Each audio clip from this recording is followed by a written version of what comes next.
کسی عالم نے کہہ دیا ہے تو آپ اس طرح کر کے اس کا غلط مفہوم نہ لیں. کسی قاری صاحب نے، اور قاری صاحب کو شوق کوئی نہیں ہوتا پیسے اکٹھے کرنے کا، وہ تو کمیٹی والے کہتے ہیں نہ اکٹھے کیے تو چھٹی کرا دینی ہے، اس لیے وہ اکٹھے کر لیتے ہیں بیچارے کئی دفعہ اسپیکر کھول کے.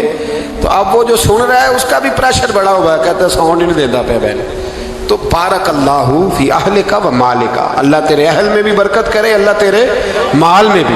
یعنی جب بھی تمہیں کوئی ہدیہ دے تو اس کے مال کے لیے بھی دعا کرو اور اس کی اولاد کے لیے بھی دعا کرو. یہ حضور نے ہمیں سکھایا ہے. قرض ایک صحابی پہ بڑا چڑھ گیا تو حضرت عبداللہ ابن مسعود سے کہنے لگے قرضہ بڑا چڑھ گیا. فرمانے لگے تمہیں وہ دعا نہ سکھاؤں جو ہمیں نبی پاک نے سکھائی ہے. فرمایا اگر تمہارے اوپر پہاڑ کے برابر بھی قرضہ ہوگا تو اللہ تمہارے قرضے کا بندوبست فرما دے گا. پر مسئلہ یہ ہے دعائیں یاد کرنی پڑتی ہیں اور پڑھنی پڑتی ہیں. یاد کرنی پڑتی ہیں اور ہم ہیں تعویذ پہ لگے ہوئے کہ کچھ لکھ کے دے دیں تاکہ باندھ لوں. دعا سکھائی نبی پاک نے کیا فرمایا؟ اللہم اکفنی بحلالک عن حرامک واغننی بفضلک عمن سواک.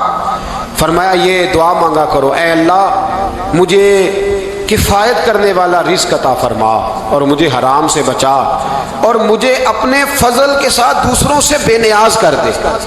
یعنی اس کا سادہ ترجمہ یہ ہے کہ اللہ بندوں کا محتاج نہ کر، مجھے اپنا محتاج. فرمایا یہ دعا پڑھو ادائے قرض کے لیے، ادائے قرض کے لیے یہ دعا پڑھو.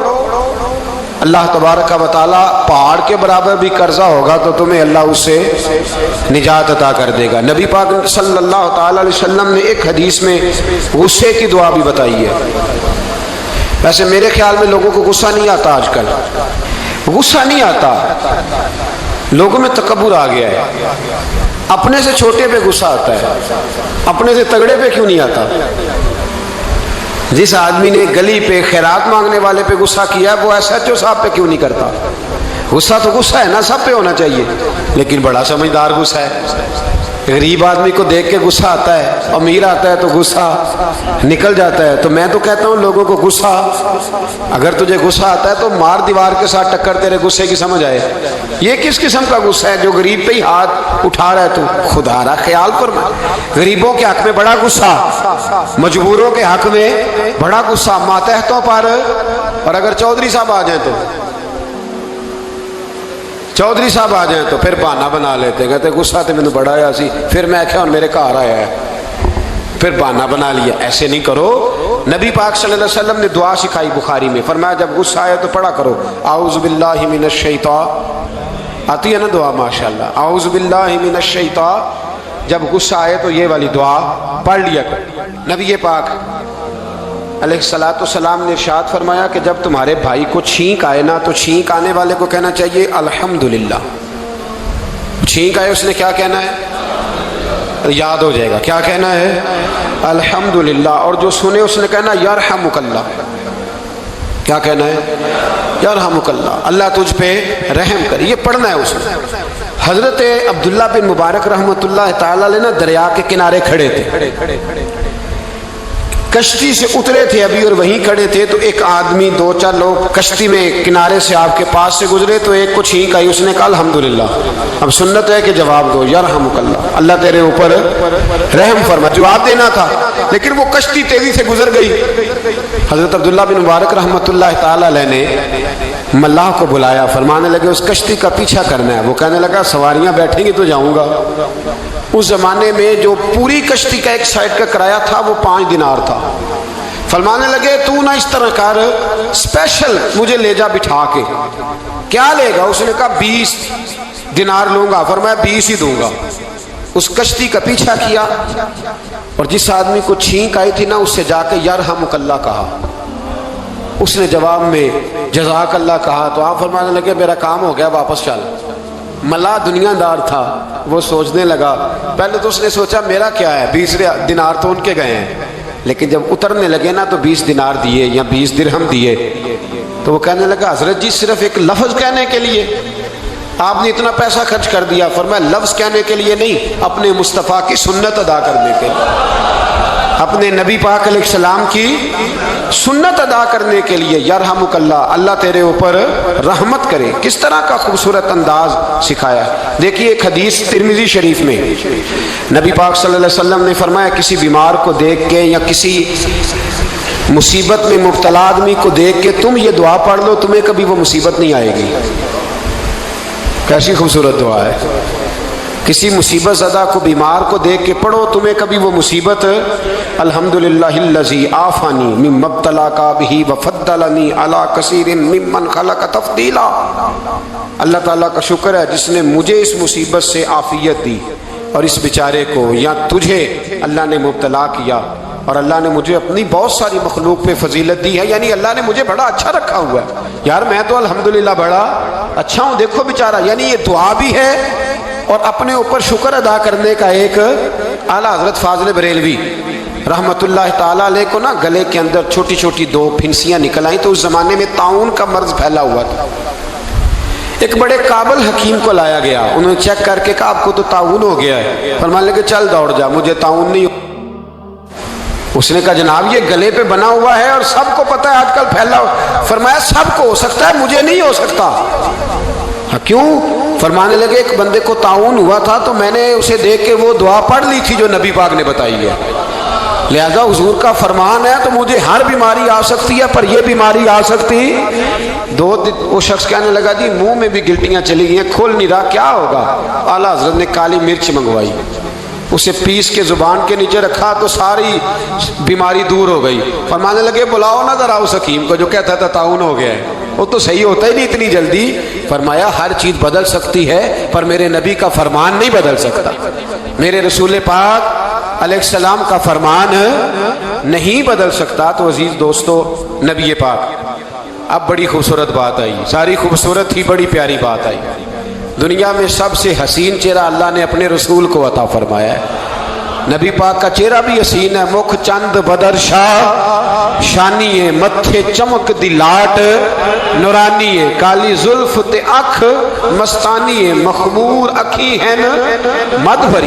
پیارا چہرہ ہے حضور کا، جتنا چہرہ پیارا تھا اتنے ہی حضور کے اخلاق بھی بڑے پیارے تھے۔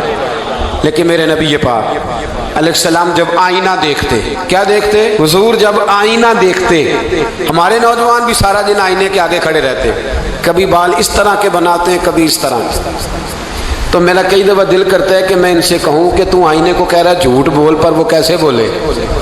تو کہہ رہے آئینے کو کہ تو کہہ سب سے پیارا تو ہی لگ رہا ہے، پر وہ کیسے بولے؟ اس نے تو سچ بتانا ہے۔ ان کو آئینہ جو دکھایا تو برا مان گئے۔ تو میرے عزیز یاد رکھیے گا نبی پاک صلی اللہ علیہ وسلم بھی آئینہ دیکھتے، آئینہ دیکھنا حضور کی سنت ہے۔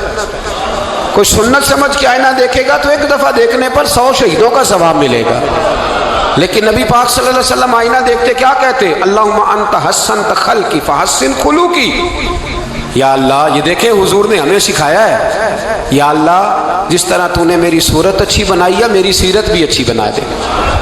یہ ہمیں سکھانے کے لیے دعا، یا اللہ جس طرح صورت اچھی بنائی ہے، جس طرح تو کہتا ہے نا اس دفعہ اس وقت دیکھ لو کپڑوں پہ کوئی داغ نہیں، تو دعا کیا کر باطن کے بھی اللہ داغ دور فرما دے، یہ والا سارا معاملہ بھی ٹھیک ہو جائے۔ آخر کی طرف آتا ہوں، فرمایا جب کھانا کھانے لگو تو دعا مانگو، اور ایک روایت میں فرمایا یہ دعا پڑھ لو، کھانے میں زہر بھی ہوگا تو تم پہ اثر نہیں کرے گا۔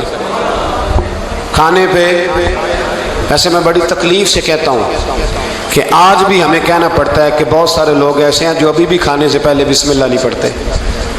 یار بڑے افسوس کی بات نہیں، بڑے افسوس کی۔ حضور نے دعا سکھائی، میں یہ دعا پڑھو گے تو زہر بھی ہوگا تو اثر نہیں کرے گا۔ بسم اللہ الذی لا یضر مع اسمہ شیء فی الارض ولا فی السماء یا حی یا قیوم، جس کی برکت سے زمین و آسمان میں کوئی چیز بھی نقصان نہیں دیتی، اور اے اللہ ہمیشہ زندہ رہنے والے اور قائم رہنے والے۔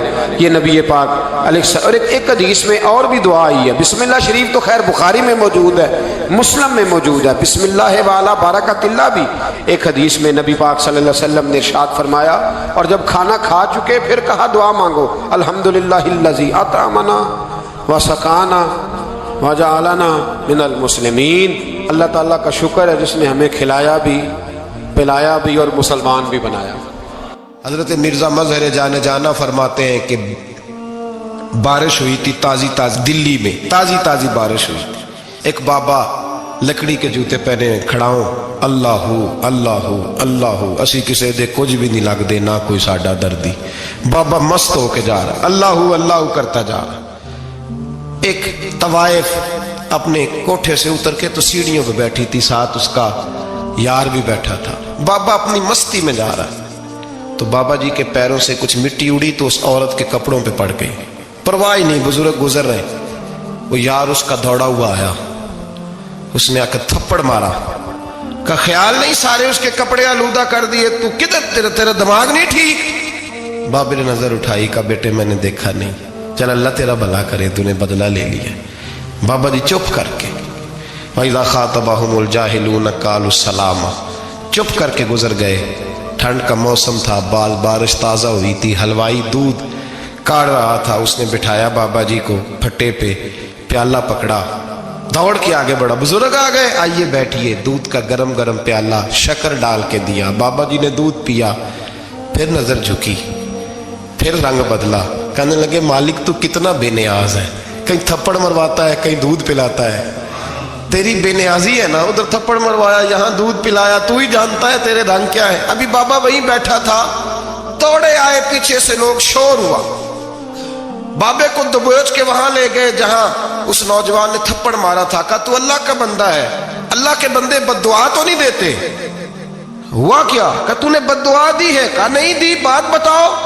کہنے لگے اس نے تجھے تھپڑ مارا ہے، چھت پہ چڑھا ہے، پیر پھسلا ہے، گردن کے بل گرا، من کا ٹوٹ گیا، مر گیا ہے، تو نے بد دعا دی ہے. بابا جی کہنے لگے یار میں نے تو دوسرا لفظ بھی نہیں کہا، بھلا ہو کہہ کے گزرا ہوں، میں نے نہیں بد دعا دی. کہا تو نے دی ہے تبھی تو مر گیا. کہا نہیں دی. کہا بابا تو بزرگ آدمی ہے، سچ بول. تو بابا جی کہنے لگے سچ سنو. پھر میں آ رہا تھا، میرے پیروں سے مٹی اڑی، اس کے یار کے کپڑوں پہ پڑی، اسے برا لگا، اس نے مجھے مارا. جب اس نے مجھے مارا تو میں کوئی لاوارث تو نہیں تھا، جب اس نے مجھے مارا تو میں کوئی لاوارث تو نہیں تھا. مجھے دشمنوں نہ چھیڑو، میرا ہے کوئی جہاں میں ابھی پکار لوں گا، نہیں دور ہے مدینہ. اس نے مجھے مارا تو میں کوئی لاوارث تھا کہ میرا بدلہ کوئی نہ لیتا.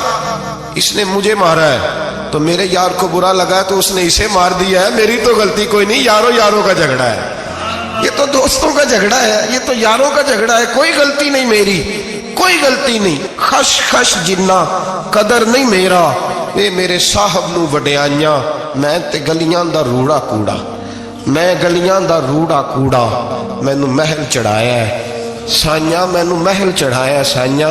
فرمایا اس نے مجھے لاوارث سمجھا تھا کہ تھپڑ مار کے گزر جائے، میرا کو پوچھے گا ہی نہیں. میرے رسول پاک علیہ السلام کے بارے میں رب فرماتا ہے ابھی میں تو تیرے ہو تو وہ کافر کو سزا نہیں دیتا کہ تو موجود ہے. یاد رکھیں حضرت فضیل بن عیاض فرماتے ہیں ایک جوان تھا، مسجد میں آیا، لوگوں سے کہنے لگا روٹی کھلاؤ. کسی نے توجہ نہ کی. اس نے کہا میں رب بتانے والا ہوں، میری طرف دیکھو تو صحیح. کسی شخص نے خیال ہی نہ کیا. پھر اس نے کہا یار تھوڑا سوچو. نمازیوں سے کہا، اہل علاقہ سے کہا، انہوں نے کہا تیری طرح کے بڑے درویش دیکھیں. مسجد کے محراب میں وہ رب کریم کا بندہ انتقال کر گیا. جب فوت ہو گیا نا، لوگوں کا مزاج ہے بیمار کو دوائی نہیں دیتے، جنازے پہ وقت پہ پہنچ جاتے. جب کوئی گر رہا ہوتا ہے تو سہارا کوئی نہیں دیتا، جب کوئی گر جاتا ہے ٹانگ ٹوٹ جاتی ہے تو تیمارداری کو زمانہ پہنچ جاتا ہے. اور بزرگ وہ نوجوان اللہ کا نیک بندہ مسجد کے محراب میں فوت ہو گیا. حضرت فضیل ابن عیاض کہتے ہیں امام صاحب نے اعلان کیا چندہ دو، کوئی لاوارث فوت ہو گیا، کفن دینا. چندہ اکٹھا ہوا، کفن خریدا، جنازہ پڑھا. عشاء کے بعد دفن کر کے آئے. فجر کی نماز کے لیے جب امام اور مؤذن مسجد میں آئے تو چیخیں مارنے لگے، تڑپنے لگے، دور دور تک آوازیں پھیل گئی. دنیا دوڑی آئی، کیا ہوا؟ کہنے لگے وہ جو تم نے کفن پہنایا تھا وہ یہاں پڑا ہوا ہے، اور دیکھو کفن پہ تحریر لکھی ہے. تحریر کیا ہے؟ عرش کے مالک نے فرمایا میرے دوست نے روٹی مانگی تم نے دی نہیں، اس نے تمہیں میرے قریب کرنے کے لیے اپنی طرف توجہ کرائی، تم نے کی نہیں. اور میرا یار تمہارے کفن کا محتاج تھا، سنبھال کے رکھو اپنا کفن، میں نے اسے جنت کا لباس عطا فرما دیا، سنبھال کے رکھو. یہ کوئی لاوارثوں کا ٹولہ ہے؟ یاد رکھیں جو وارث والے ہیں، وارث والے ان کا رنگ اور ہے. جو ماننے والے ہیں ان کا مزاج اور ہے، اپنی زندگی لوارسوں کی طرح نہیں